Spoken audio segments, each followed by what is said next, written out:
If you're applying to medical school, your work and activity section can make or break your application. Admissions committees just see so many applicants come across their desk. So how do you stand out? Admissions committees don't just want a list of what you've done. They want personal stories and impact. So how do you make your extracurricular activities stand out? In this video, Dr. Weisholtz and I are going to take you through how to craft a very compelling activities description. You'll see some real examples of very strong entries, plus some strategies to showcase your personal growth, your motivations, and your future in medicine. Let's make your application unforgettable. All right, welcome, Dr. Weisholtz. Thank you for joining us. Thanks, Melina. It's great to see you again.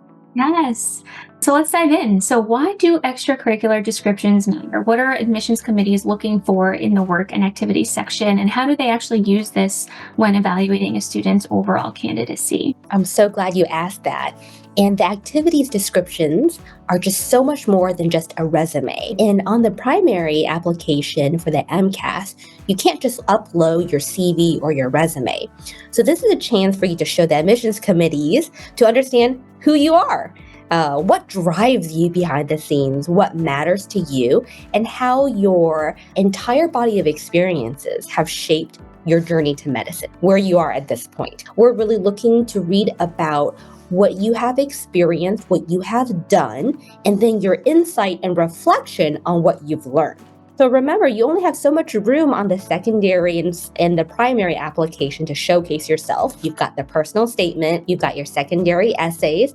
The activities provide clues to who you are as a person and what you like to do, and therefore how you could fit into a new medical school class for those of us on the admissions committees evaluating you. I love that, what you ended on with fitting into the class. And I think that's exactly what they're looking for. They're looking for impact and not just tasks or checklists, like you said. And it really gives you a chance to reflect meaningfully and show that in your writing. So thank you. Absolutely. It's also a way for you to stand out too if you have something unique. Absolutely. So what are some common mistakes you see students make when writing their activity descriptions, and how can they avoid those? Okay, great. So a couple of things. One big mistake I see is just listing your tasks. So you say something like, you shadowed a doctor, but that doesn't tell us anything about you. It's about what you did. So did it change how you view patient care? What stuck with you? We want to know how you care about your own experience. Another common issue I see is vague language. So again, I shadowed a doctor, or I helped patients. I like doing this hobby. We want you to be more specific. This is why we say write your descriptions in a narrative tone. And first and foremost, don't use bullet points. You want to do storytelling to bring your experiences to life. Because remember, we can't see you or talk with you, so we want you to become a real life human person in front of us as we're reading your activities and getting to know you. And last but not least, just telling and not showing is a huge mistake. You can tell us about how your experience affected you and what you learned, and then especially how you would apply your new knowledge and skills to the future in your career. Bonus points about how you would live related to medicine. I love the bonus points.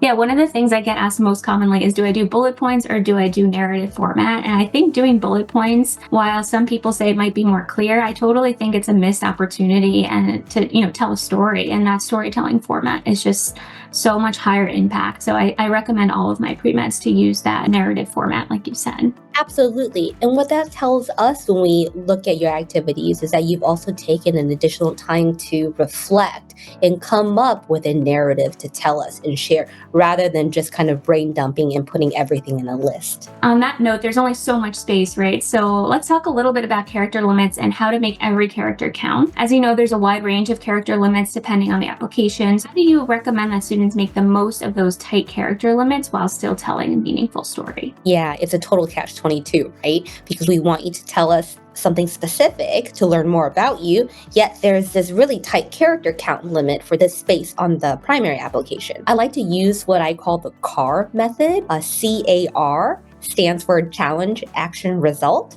So the challenge, what did you face or experience? Action, what did you do? And then result. What did you learn or accomplish or take away from that experience over time? With that, even in a short space, that structure helps you showcase what you've done, what you've learned, and how you've grown and its meaningful impact. You always have the best acronyms, the best. I love acronyms, I do. So let's get started and look at this really strong example about this pre-meds experience as a research assistant. Great. I really like this example. And by the way, this is a polished example showing you at the end what ideally we would like your experience descriptions and most meaningful experience remarks to look like. So we're starting with a lot of positives and to-dos. So what makes this really good in my eye is that in the very beginning, just for experience descriptions, again, it is short, you're limited, this person opens with a clear role and setting.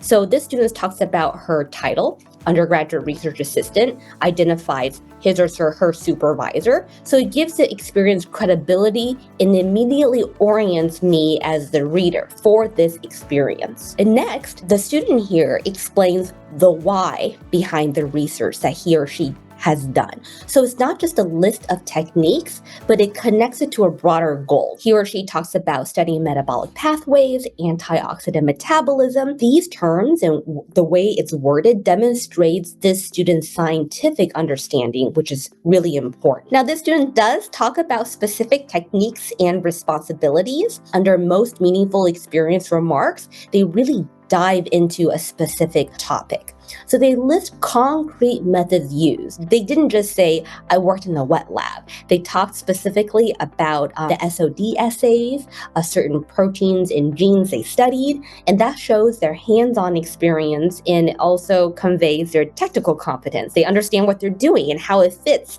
in the scope of a research project. What I really like about this example is it has an outcome. So I want to know, after your research experience, you put in all this work, what came out of it? And in this case, the student mentions a co-authorship on a paper. So what that does is it adds weight and it shows a real contribution by this student to something tangible, something real. And last but not least, I always encourage, remember the CAR method for both the description and the most meaningful experience remarks is to wrap up with a forward-looking reflection sentence. So in this case, the student has written talking about learning a foundation of research skills and competencies to build upon throughout medical education. They extrapolate a little bit more under the most meaningful experiences remark. So both of these briefly connect this specific research experience to the student's future in medicine and how their skills gained in this research experience will make them a better doctor. Absolutely. And especially when you have the option to do both the description and the most meaningful experience remarks, I often see that it's very segregated sometimes for pre-meds that are writing this out. So they'll sometimes just do the description and then they'll do the reflection only here. But ending the description as this pre-med did with this forward-thinking sentence that almost transitions and flows really well into the reflection. I think it's a really kind of expert way to do this. And what I really liked that he or she did was talk about like a vulnerability and a challenge that they had. It's not all sunshine and rainbows, right, in the lab. And they were very vulnerable in saying, unfortunately, not everything happened as anticipated. There were some speed bumps along the way. And this is what it taught me at the end of the day. Exactly. It's almost like a mini secondary essay about overcoming adversity. And this example reminds me of a really frequent question I get asked a lot by students, which is when they are able to write a little more, like under the most meaningful experience remarks component, they'll ask me, well, what do I do? What's the difference between the experience description, which has about a 700 character count limit, versus being able to dive deeper at most meaningful experience remarks? So I just want to talk about that a little bit, Melina, if that's okay.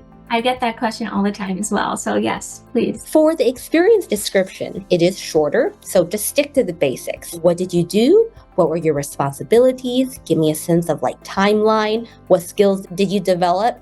So think of this as kind of your clear, concise summary, like what did you learn? Then in the most meaningful remarks section, you can, as I said, dive deeper.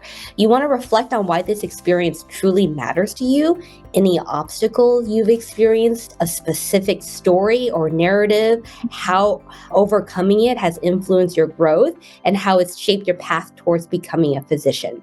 And this is where you can also reflect on the emotional impact, if there is one. Any turning points or light bulb moments, it will go under the most meaningful experience remarks section. So the way I like to tell my students to think about it is the description at the top is like the trailer to a movie. And then the experience remarks on the bottom, you can dive into more of the full story. I love that. I love that analogy. Yeah, I think the most meaningful experience really should just be very personal to the applicant, and they should be excited to write this part, right? They should be excited to put onto paper like what was the most impactful part of that experience. So this is a really nice example for a research assistant position. And I know that many of our pre-med applicants have research experience, but they also have a lot of clinical experiences. And kind of reflecting on that and writing about that might look a little bit different. So I think this was a really strong example of the pre-med experience of being a research assistant, which I know a lot of our applicants have, but they also have a lot of clinical experiences, and writing about that and reflecting on that might look different. So let's go into a really strong example of this pre-med applicant that wrote about his or her experience as an emergency medical technician or an EMT. Yeah, happy to dive in, Melina. So in this example, again, it allows as a student to write a most meaningful experience remark, but we'll start at the top with the experience description. So what makes this a good activities trailer? Well, again, it starts out with a clear role and responsibility. The student states their role. They were an EMT. They talk about their employer, which here is the redacted portion, but you would put specifically where you had worked or are working. So you, again, get that credibility and context. In my mind, I know that I infer that you've been certified as an EMT and you had a specific employer. And then what really makes the meat of this is it mentions hands-on tasks. So this student is able to convey both clinical and interpersonal skills. So what do I mean by that? They talk about taking the time to administer care, medication. They talk about team coordination and teamwork. So these are all human elements that they can convey. And in my mind, this person is becoming somebody who is a very caring individual, fit for becoming a future doctor. They also talk about providing patient comfort and therefore empathy. So I'm also looking for that type of communication. In the experience descriptions and in the most meaningful experience remark, so jumping to the most meaningful experience remark for now, what is great about this is that the writer here focuses on one meaningful story. As you can imagine, working as an EMT, you see lots of cases all the time. So they zoom in on a single moment instead of just repeating their general duties. And it makes this story overall very memorable and vivid. They do show vulnerability and then growth. So they express initial nervousness about treating a peer-aged patient, but then they reflect on how they overcame it. So again, as we had discussed previously, they meet an obstacle, they overcome it. Great example of self-awareness and then resilience. And then they highlight emotional intelligence. So they emphasize empathy, reassurance, and then an understanding of the patient's perspective. And all of this shows maturity and compassion, which are traits critical for physicians. And I'm starting to think that this applicant, this student who is writing this story and has experienced it, is somebody who is mature and compassionate and therefore would be a good fit to be a future doctor. And so last but not least, both the experience description and the most meaningful remark have strong conclusions with forward-thinking reflection.